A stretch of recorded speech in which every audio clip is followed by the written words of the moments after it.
This video is inspired by Ndanda, the voice from Facebook. 2025 was a year to reckon with. People making silly mistakes, people playing stupid games and winning stupid prizes, and at the same time, people unaliving others simply because it feels good to them. And in today's story, we are going to look at Catherine Wambui's death. It wasn't a pleasant one. Just because of a man, a lady decided to kill another lady. For a man who she's not even married to. For a man who has not even proposed. For a man who has not even named marriage in the relationship. Stay tuned. February 25th was supposed to be a day of joy. It was Catherine Wambui's birthday. But as the sun rose over Kuwait, Catherine wasn't blowing out candles. She was lying dead on the pavement of Baghdad Street. After 13 years of sacrifice in the Gulf, Kate was just 2 months away from her daughter's birthday, 13th birthday. Does a mother who worked a decade for her child's future really chose her own birthday to leave her an orphan? The authorities called it a jump, but the scene looked staged, and the autopsy reports from Kuwait and Kenya don't match. One says a fall, the other says a blunt force hit to the head. Today, we are demanding the truth. This is the fight for Kate. February 25th, 2025. A Kenyan family in Murang'a woke up ready to send happy birthday messages to their daughter, Catherine Wambui Gatimu. As she was known, has spent 13 years, nearly half of her life in Kuwait. She was a veteran of the Gulf, a woman who knew the laws, the risks and the reward of being a migrant worker.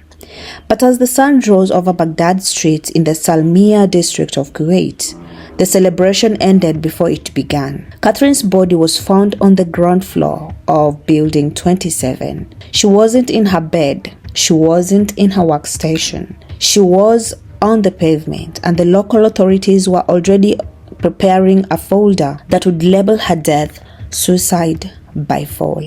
The tragedy is compounded by a chilling coincidence. Catherine died on her 13th year of working in Kuwait, on her own birthday, exactly 2 months before her only daughter, 13th birthday. To those who knew her, the math of suicide didn't add up. You don't survive 13 years of sacrifice only to end it all on the day you were born, leaving your child an orphan weeks before her own milestone. To understand the death, we must look at the night of Friday, January 24th, in the morning of the 25th. Catherine lived in Mahboula, a significant distance from Salmiya. She took an Uber to Maiden Hawali to meet a cycle of friends. The destination was Building 27, Baghdad Street 4, 6th floor. The occupants from the 6th floor, Erique Ndanda, alias Yuppie, a Kenyan who reportedly operated an illegal Chuom or home bar in the apartment. Moses Muturi, Erique's roommate and friend. Anne, Moses Muturi's girlfriend who lived in the apartment with them. The third floor connection. Nelly Mukami, alias Nelly Rufus, Erique's girlfriend. She lived in the third floor with Erique's sister, Diana, but spent most of her time on the 6th floor drinking with the group. The night was a party fueled by legal alcohol. In Kuwait, alcohol is strictly forbidden. This meant that whatever happened inside those walls stayed inside those walls. There were no bouncers, no official security, only a group of people in a high-pressure, high-risk environment. Was there a pattern of violence?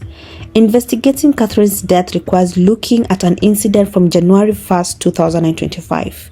A woman named Ray, a former roommate of Anne, visited the 6th floor apartment. Sources indicate that Nelly Mukami, aka Nelly Rufus, entered the room and found Ray drinking with the man. In a fit of jealousy, Nelly reportedly attacked Ray, choking and beating her severely. Ray survived, but she never reported the incident to the Kuwait police for fear of being deported. This establishes a person of interest with a documented history of jealous rage within the specific apartment. This establishes a person of interest with a documented history of jealous rage within that specific apartment. When Catherine, another woman, arrived on February 24th, she walked into the house where violence had already been ignored. When the police arrived on Building 27 on the morning of 25th, the scene was too clean. Photos from the scene show Catherine's handbag and mobile phone sitting neatly at the edge of the building, several feet away from her body. If a person jumps or is pushed, items in their hands or on their shoulders typically fall from them or scatter upon impact. Their neat placement suggested they were set down by someone after the body was already on the ground. The body position. Catherine was found on her back. A 60-foot fall usually results in a prone, face down or scrambled position. There were 2 stagnant patches of blood near her head. This is inconsistent with a high-impact fall where blood will typically spray or flow in a single direction based on the slope of the pavement. Kuwait authorities arrested Erique, Moses, and Nelly shortly after the body was found. However, investigation was brief. The Kuwait post-mortem stated fractures of the skull, ribs, and pelvis, internal bleeding in the brain and chest. Conclusion: death due to a fall from a height. Based on these reports, the Kuwait police prosecutor determined there was no criminal suspicion. The 3 suspects were released. In the eyes of Kuwait law, the case was closed as a suicide. The Chuom was not factored in the cause of death, and the suspects were allowed to go free. Catherine's family refused to believe the suicide narrative. When her body arrived in Kenya on February 12th, they commissioned an independent post-mortem at Murang'a Hospital in Murang'a.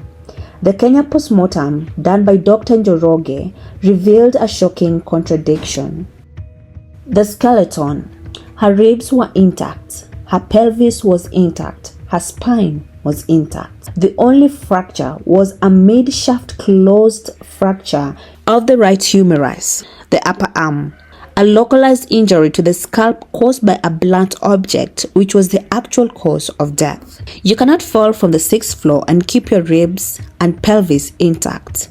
The Kenyan's report suggests Catherine was killed before she ever reached the ground, likely hit to the blunt object, rumored to be a bottle, and then her body was placed or dropped to stage a suicide. Erique Ndanda, aka Yuppie, shortly after being released in Kuwait, Erique reportedly fled back to Kenya. This is critical development because he is now in Kenyan soil.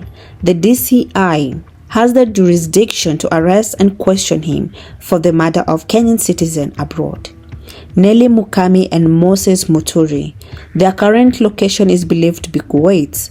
Though there are reports they are among the Kenyans currently facing deportation following recent crackdowns on illegal residents. The Kenyan police, the DCI, has officially taken up the file. They are working to reconcile the conflicting post-mortem reports. Under Kenyan law, if the Kenyan autopsy proves murder, a warrant for the arrest of all 3 persons of interest can be executed. They were released in Kuwait due to flawed initial investigation. However, the case has moved from a local Kuwait suicide to a Kenyan international homicide investigation. Catherine Wambui Gatimu went to Kuwait to build a life, not to end it. As long as the Kenyan post-mortem stands in total contradiction to the Kuwait report, the fight for justice continues.